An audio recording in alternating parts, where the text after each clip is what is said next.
Good evening, everyone. I want to welcome you all to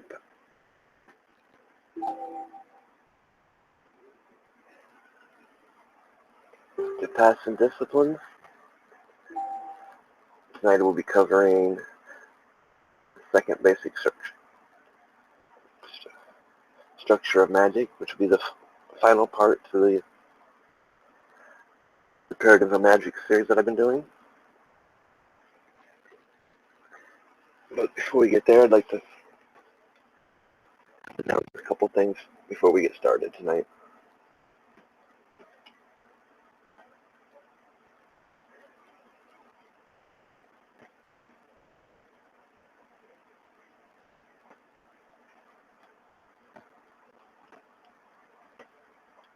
For those that watched the video, which was quite a few, I'd like to let you guys all know that this Sunday, on January the 15th, at 4 p.m., I will be doing the open discussion for anyone that would like to join in. This will be the actual live stream to all the community, to all the pagan and occult communities out there who wish to join in the discussions on the danger at our community's door. For those that haven't watched, please check out the video that I did, a message to all the occult community, so you can get a better understanding of what this is going to be about.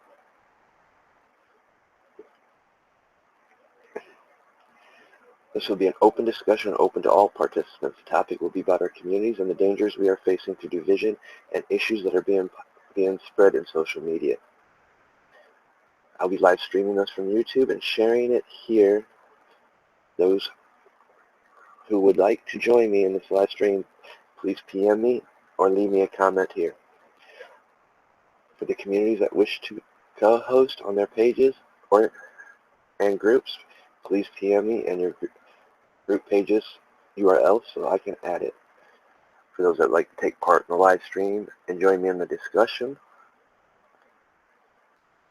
on Google Hangouts, you guys will need to either email me or PM me, private message me here on Facebook or YouTube. This is going to be open to all of our communities.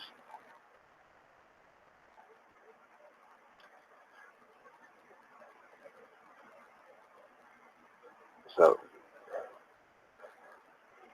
and we'll also be answering questions from chat, getting your everyone's views on this. This link's in the Keepers of the Realms page. I've added a bunch of new stuff on here. Videos, discussions, photos. The main link to the events on this page. I will be sharing it later on after I get done with this video. With that, let's get on to the second basic structure of Magick. This will be a little lengthy. By now you guys are probably used to that. I can't seem to do a short video to save my life. The second basic structure of Magick, what it entails and what it covers, is basically what the process we go through. It'll cover all the obstacles that are also in our way, how we reduce those obstacles so we can get the best result of our magic. The formula for the basic structure of Magick, the second basic structure of Magick is MOC G plus L equals P A dot R. M equals magical act or magic. G is the degree of gnosis. L, degree of the magical link to the goal, target, person, or object. A equals the awareness of the act. R equals the resistance against the act. P equals coincidental probability of magical success. The OC equals proper tenacity.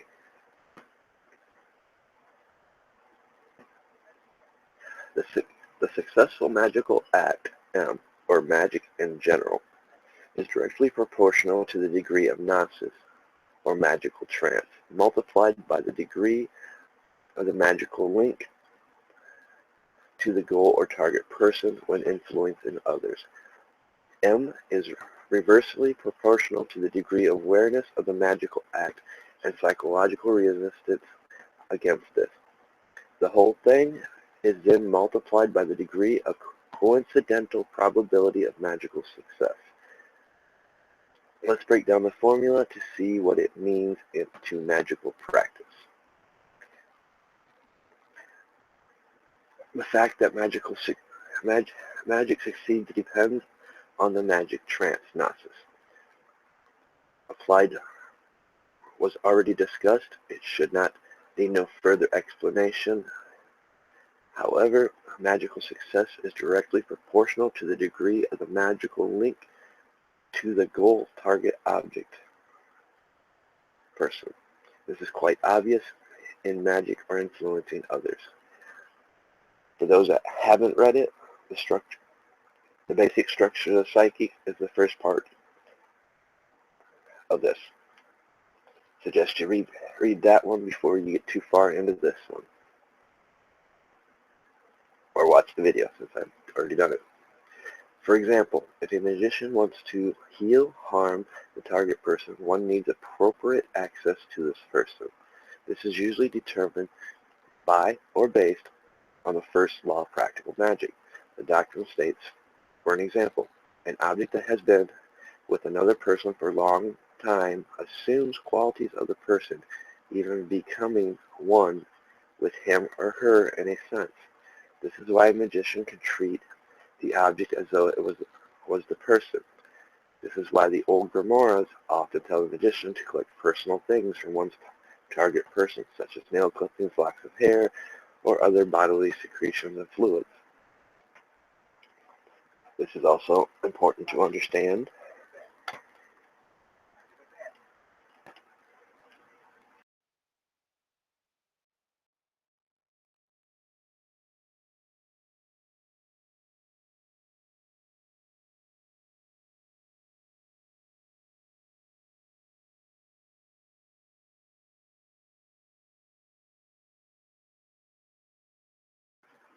Alright, sorry about that, guys. If I end up pausing and muting because I'm battling a cold, starting to battle a cold right now.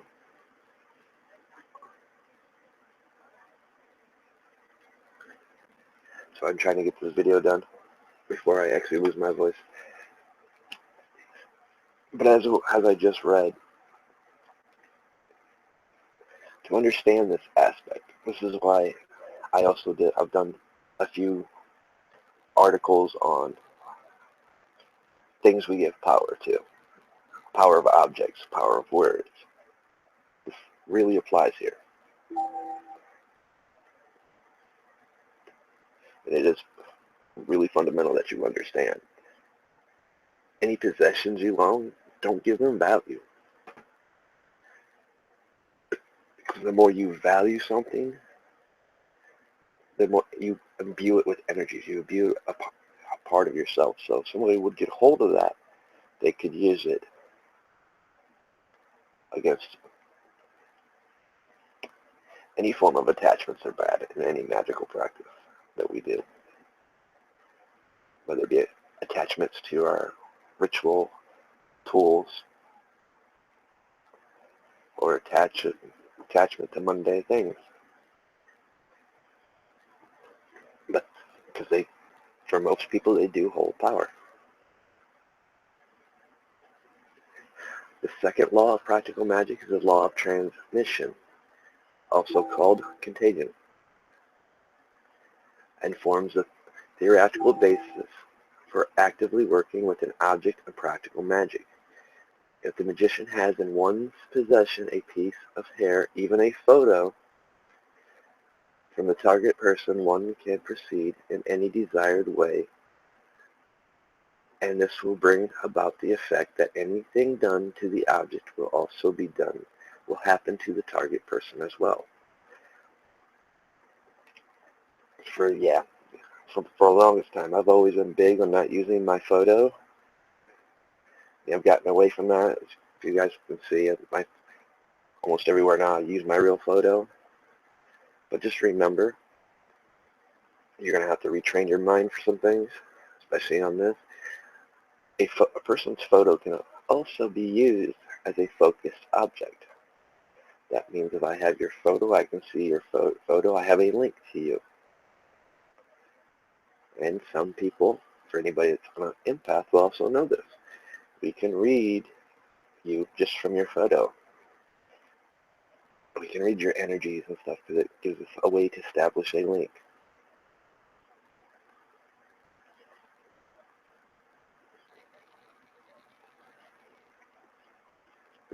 The degree of such link can be vary greatly. It also depends decisively on how well the magician can find the rhythm of the energy field of one's target's person. This is often a question on one's intuition and power of imagination and the tools needed to perform one magical act. Some magicians can magically adjust a person by just knowing his or her name, while others may need more comprehensive information and stronger stimuli. For example, by having seen, spoken with, or having touched the person, or by possessing a photo or other object from the target. In this, we can see that the variable L can be determined quite subjectively, which naturally applies to charge a talisman or amulet. A magical link needs to be established. I think now you guys are starting to see how everything's starting to fall together. All the paradigms of magic I've showed you, to the IOA and Omni-Meal formulas. The process we've been doing is trying to show you move you away from putting possession, wanting to have possessions, ritual tools. We want you to rely more on yourself. As you can see, a person's name can be used.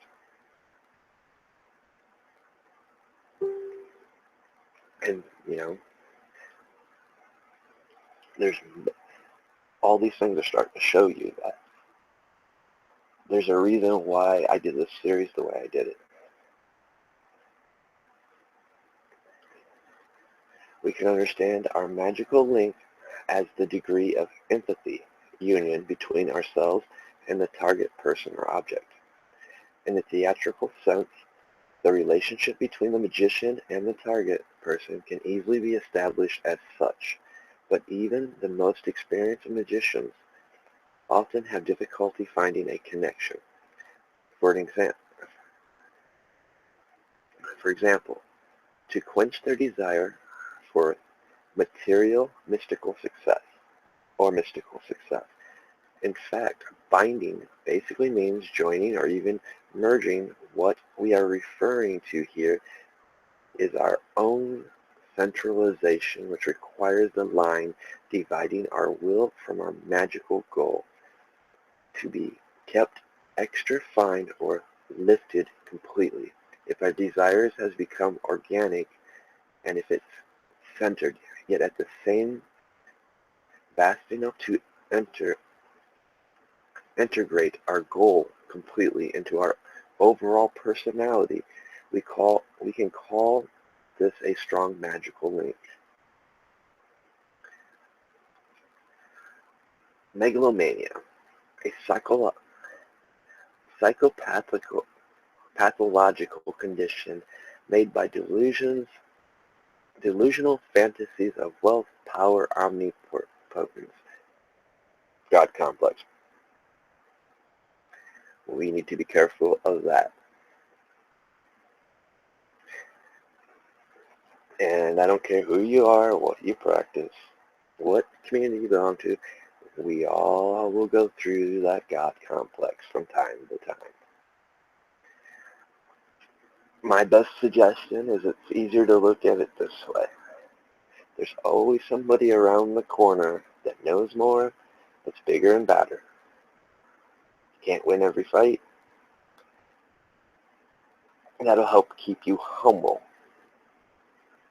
and help you stay away from God complexes, because it's not hard.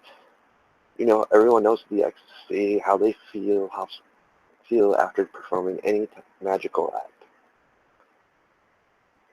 In a sense, the more you do, it can become more of an addiction, because you want to stay and feel that all the time. Hence why taking a Sabbath is important. A day of rest. Doesn't matter what day you choose. And on those days, you do not do any magical operations, spell work, reading, tarot work, nothing. You relax. You go out, have fun, meditate, but nothing. It's about relaxing. This is, however, a much more subtle aspect of the variable L. Namely, the magician actually suitability for the desired action, and there are indeed specialists in every field of magic, although every serious magician does one's best to develop one's skill as flexible as possible. That's what I mean by also having a hat. Many hats for each day of the week. Way I can jump from one field to the next. But the magician's suitability to achieve their desired goal plays a role here as well. A person who has an unhealthy relationship with money will rarely be successful in money magic. The same holds true for sex magic and magicians who do not have a grip on their everyday sexuality.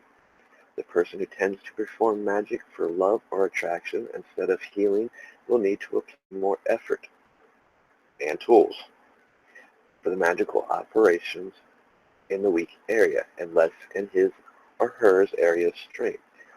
After all, modern magicians feel the act of obtaining an object for practical magic use is merely just one weapon for winning the battle, but an act that often more significantly than actual result itself.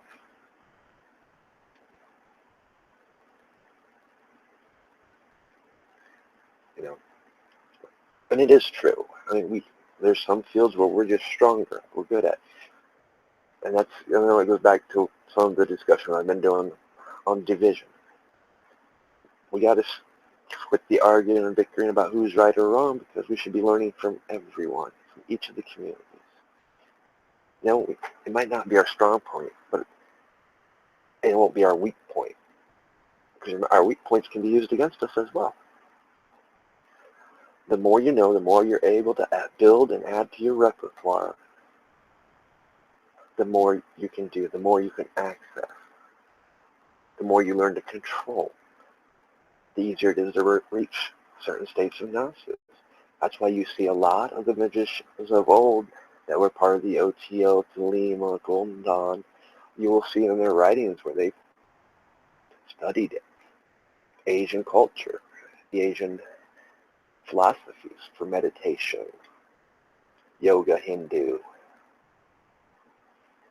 because it was a form to help their meditation through this very basic structure that I'm giving you.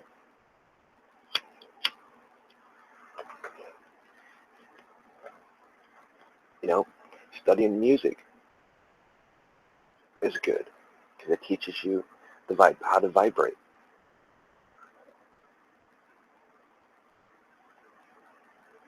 It also opens you to other types of music, just not the genre that you love.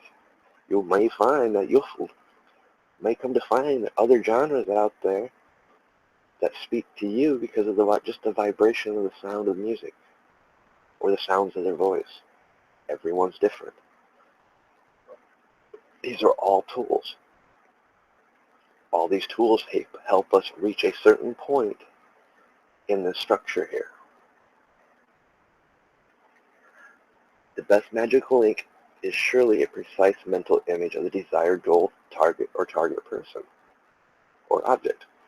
Of course, precise in this case means emotional precision rather than physical, which is actually very important. We want to get away from the physical realm. We want to the physical realm is basically our conscious realm. We want the subconscious realm. A and R reduce the prospect of magical success. The awareness of the magical act is one of the greatest stumbling blocks for the beginner. Taking the first attempt at walking on the magical floor. With awareness, which is the A, we mainly mean the sensor's consciousness mental linking of the operation with the magical goal. If you are not able to detach yourself emotionally from the situation, we could call the intentional misidentification. The censor will do everything in its power to prevent success in order to avoid a possible dilemma of having a bad consciousness. I didn't want to do that. I didn't mean it that way. I actually didn't deserve that, which often results in much more of a mental burden than magical failure would.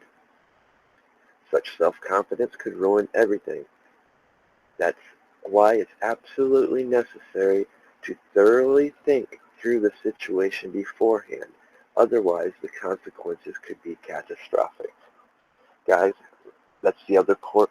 That's, I know it's ritual magicians getting knocked because of our OCD nature when it comes to doing rituals and the perfection of it, all the time we put into it.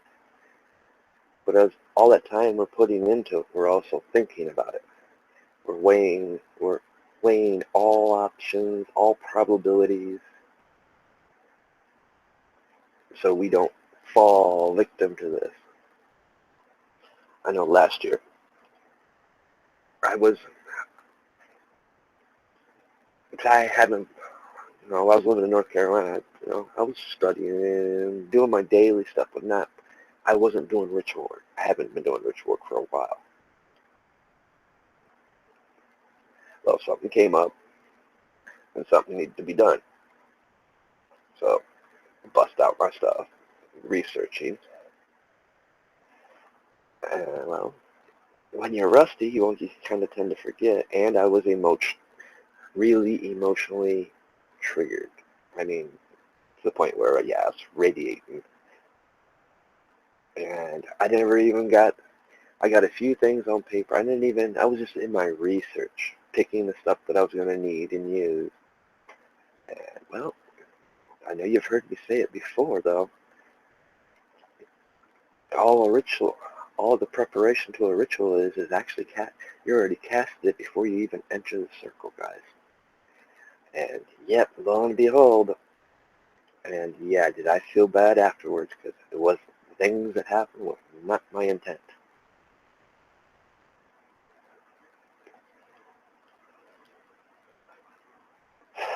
Because I was only in my research. I haven't really picked out anything or set anything into motion.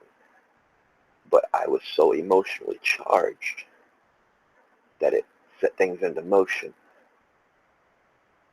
which, draw back to the type of magic I actually practice, which is cyber magic.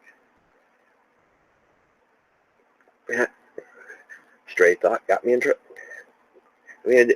Things turned out the way it wanted, but not the way I wanted. Somebody got hurt in the process, and I felt. And that wasn't the intention, but it led to the result. We must always keep our emotions under control.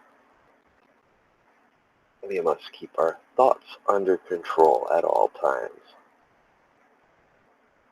Because emotion is just, as I've stated throughout this series, is energy. And certain aspects of it will get you charged to the point where you don't need your thoughts already projecting, it's already made manifest. As I explained about the omni-nil formula, we're already walking in our circle. So our thoughts projected into that circle are going to manifest.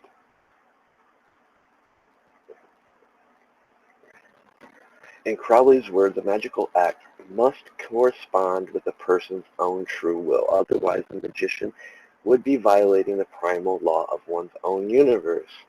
And we have to pay the consequences for irresponsible action, which is usually quite painful. After all, thou hast no right but to do thy will.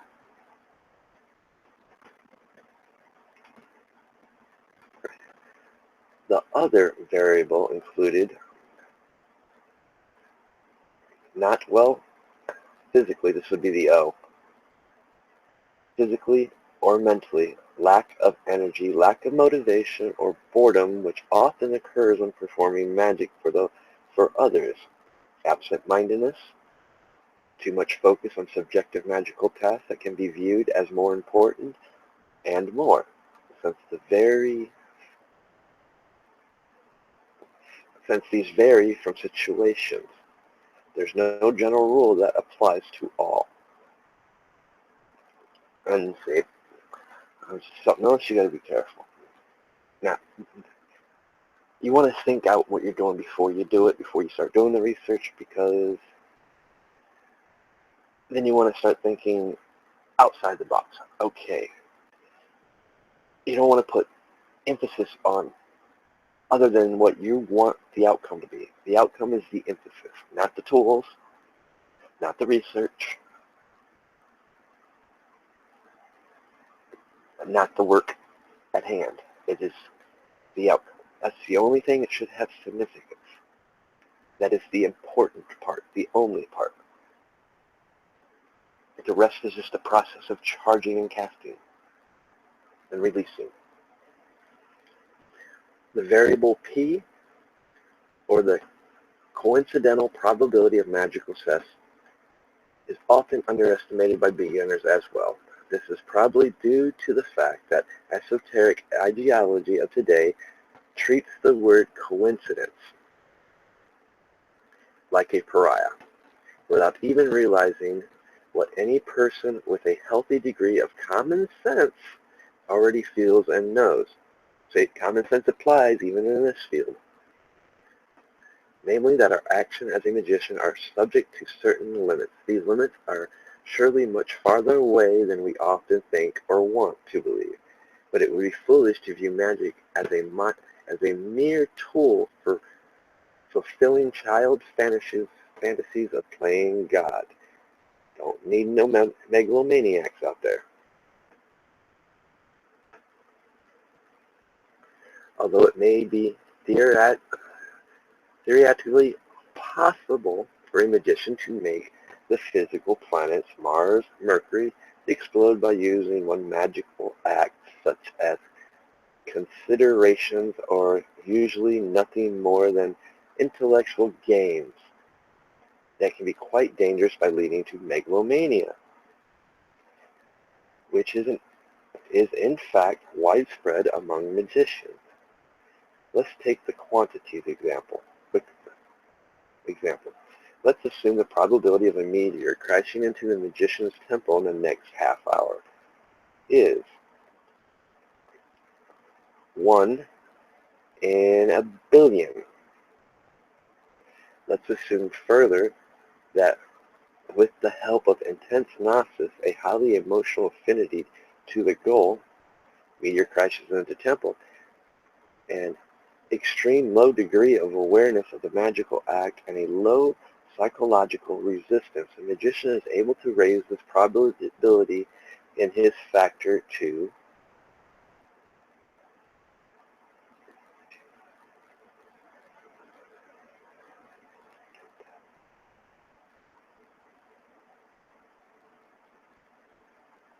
1 in, did I say a billion? Yeah, that was like the trillion up there. 1 in 1 million, or 1 billion. 3 less zeros, basically. Or if he's a true master of his art, even to 1 in a million chances, 6 less zeros. According to the probability, this is a great feat, and even from a scientific point of view, it would be tremendous. But nonetheless, magical success is still highly improbable. Nonetheless, the basic statement of the formula is found on a magical experience, subjective as well as collective. Never forget that magic is the art that uses scientific methodology, but is not a science in a sense of the academic definition we're familiar with today.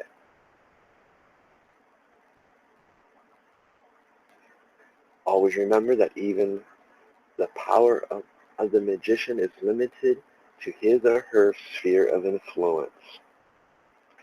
So yes, we may be able to take the probability down to 6 zeros. The likely outcome is still unlikely. But now let's take that into another sense and use it something that's practical, something we can have a more link to, and we don't have that huge probability of success.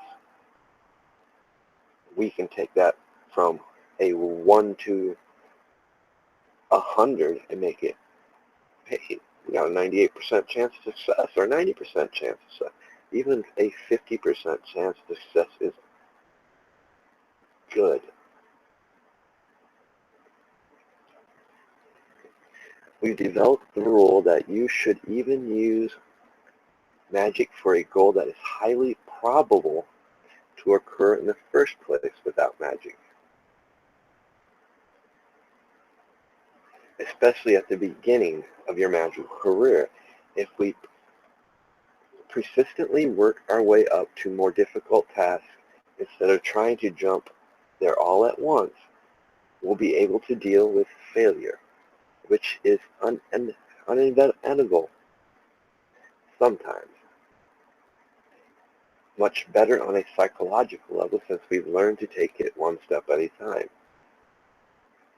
There's always going to be a spell that don't go right, or we don't get the desired outcome. And you should prepare yourself psychologically for that. I mean, the best way I would suggest doing that, once you cast it, it's out there. I mean, I've sat here and told you, once you cast it, you got to believe it's done. It's going to take place. It's going to happen. And once that's established, you forget about it. Let it manifest. Let it do its job. Because who knows? Maybe that spell wasn't meant to trigger for several years down the road. I've seen it happen, even with the best well wishes. And it's always good to believe that your spell is going to work. Because if you don't, and if you doubt, then it's never going to work. The desired effect will never come about.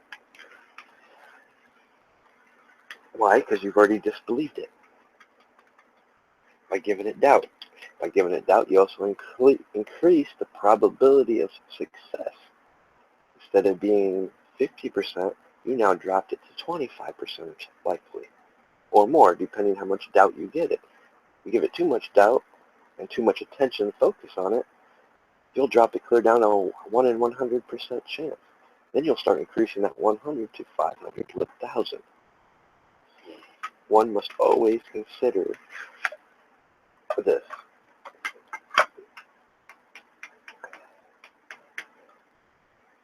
Like I've watched students and other people, they want the outcome right here, right now. Week goes by, it didn't happen. They're already thinking about redoing the ritual. Well, once that thought enters your mind, you put it inside your own personal universe, your own circle. So now you're bringing a negative charge to that, a disbelief to that. So you're making it harder for it to take effect. And when it does take effect, you strip it of its power. It'll have less power and you have a lesser desired effect. So it is important that when you do your spell work, that you, no matter what, have the mindset that it will happen. What will be, the best mindset, what will be. Knowing that I cast it, it will happen in its due course, when it is time.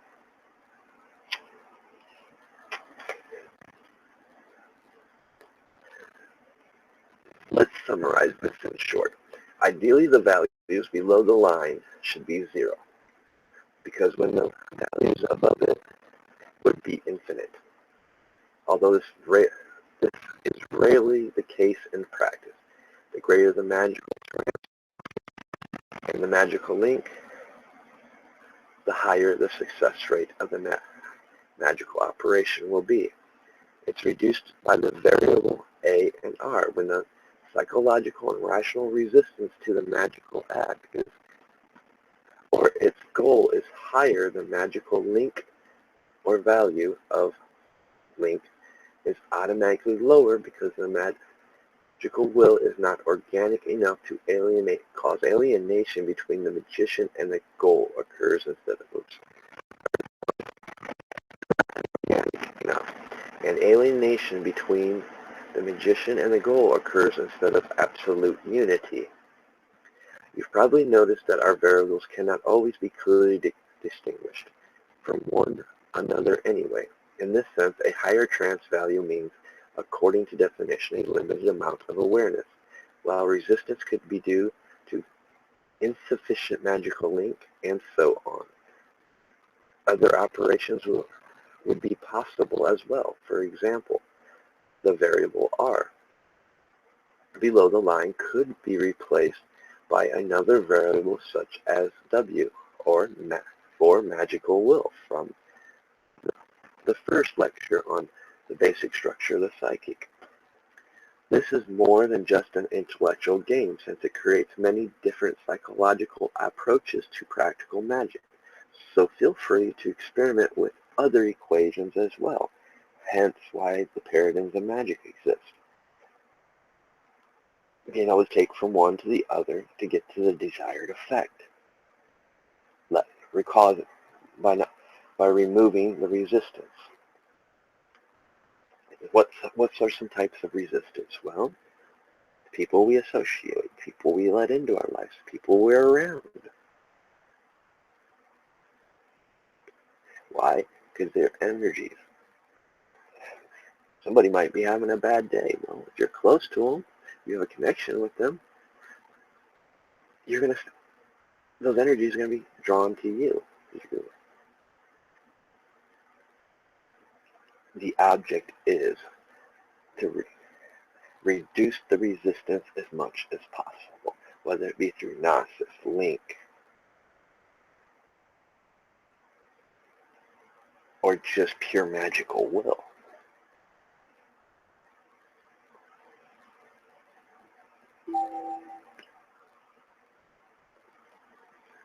These are things you're going to have to practice with. You're going to have to find your own ground and the things that work for you. What works for you might not work for me. How I do things probably is not going to be how you're going to do things. Why? Because when we get to this stage, as magicians or cultists, whatever you want to call it.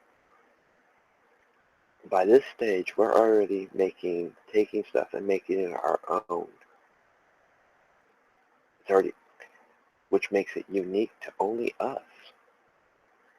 Yes, we change things around and break it down. Sometimes they're called liars because when we teach, we don't teach you our unique. We teach you the basics.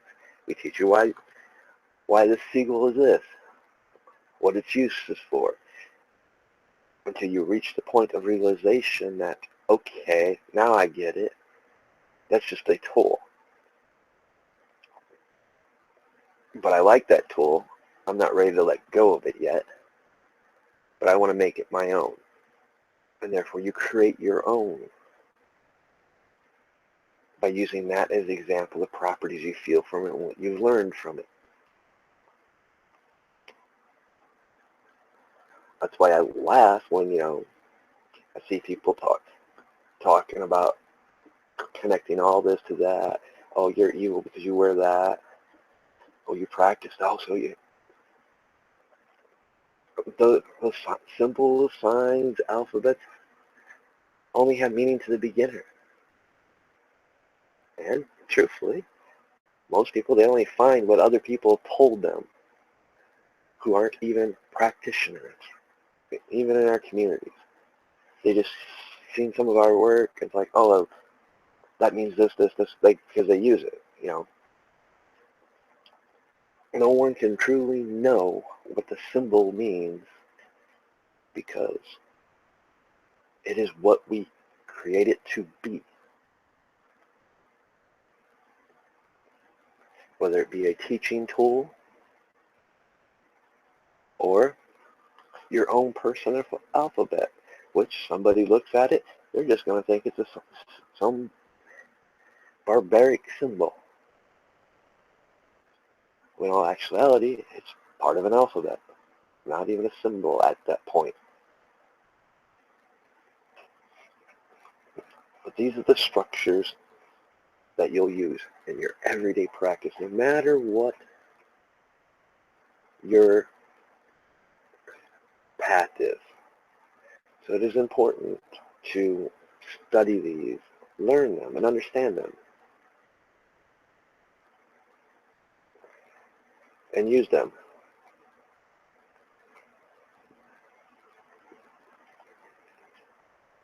After all, each and every one of us is unique to the things that we create.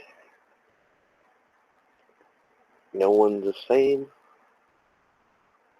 We just all have a common goal, to be a part of the great work,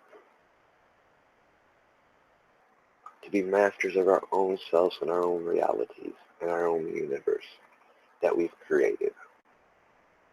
For some of us, helping others out.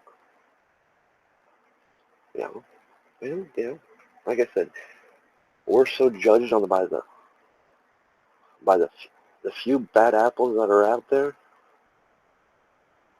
If people really knew, there wouldn't be any, well, there still be, but be less. We'd be more understood, and they wouldn't have that fear every time they hear, oh, I'm a witch, or I'm a pagan. Oh, I'm a, it goes back to what I've always said. Don't give words power or meaning that shouldn't have. But in truth, there's a reason for why, I now understand why a lot of practitioners keep that facade going. Why? They fear you. It's much more easy to deal with. Because somebody has fear, it's a weakness. When we're taught to conquer our fear. There's a reason why we let the shadows. Because everybody fears the unknown and the dark. We all know the true meaning of the dark. For one, if one wishes to truly see the light, they must find it in the dark. From the dark is where the light is. But saying that makes me evil because I worship the dark. No, I do not. It's also a duality. You can't have one without the other. We are composed of all things, all the energies of this earth, of the stars, universe, and they all flow through us. There is no such thing as light or dark. It's only our intent in the end. What is our intentions? What is our intent? That's what makes the act. I hope you guys enjoyed this series. It's been kind of fun doing. I'm probably not going to do anything tomorrow because my voice is throat's starting to get real sore. So, but I am doing the event on Sunday. So for those that wish to partake, please get a hold of me. I'll be around on Facebook and YouTube or Twitter. You guys have a safe and fun weekend. Hope you guys enjoyed.